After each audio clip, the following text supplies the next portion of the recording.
Je commencerai par dire, je suis foncièrement contre. Je ne me limiterai pas à dénoncer, mais je combattrai ouvertement ces tentatives de confiscation de l'espace politique par des menaces, des injures, des invectives, des calomnies, par une occupation de l'espace digital à travers la présence d'hommes et de femmes, oisifs et partisans, parfois. Partisans. Au Sénégal aujourd'hui, on a noté que plusieurs acteurs politiques ne parlent plus objectivement. Ils parlent sur la base de leur appartenance à un camp, à un clan, et dans la logique de défendre des intérêts. Et veulent faire taire certains.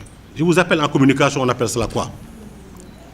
Une experte de la communication appelée Elisabeth Noël Neumann a théorisé ce qu'on appelle la spirale du silence.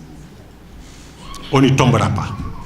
C'est quoi la spirale du silence? C'est lorsque un groupuscule violent verbalement ou violent par ses méthodes et ses pratiques veut tout faire pour faire taire ceux-là qui pensent autrement, qui ont des opinions contraires, des choix contraires, des convictions contraires, par une sorte de l'échange médiatique ou par d'autres formes, au point de leur faire dire le contraire de ce qu'ils pensent ou de les faire taire pour ne point dire ce qu'ils veulent dire et ce qu'ils croient parce qu'ils ont peur d'être attaqués, d'être lynchés, de faire l'objet en fait de répression par voie numérique, par voie médiatique ou par d'autres méthodes. C'est une stratégie en communication. Je n'ai pas fait le journaliste pour rien du tout.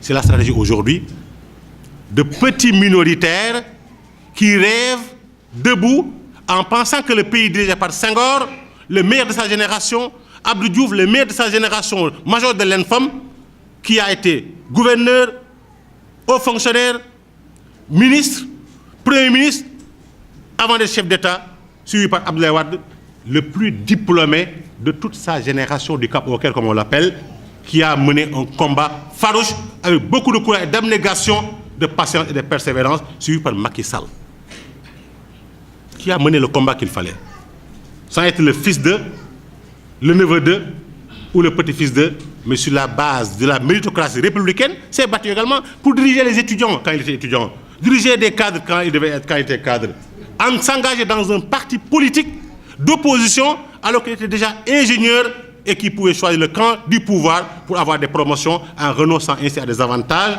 et en étant également un de sa génération à avoir connu le parcours que personne de sa génération n'a connu en 8 ans.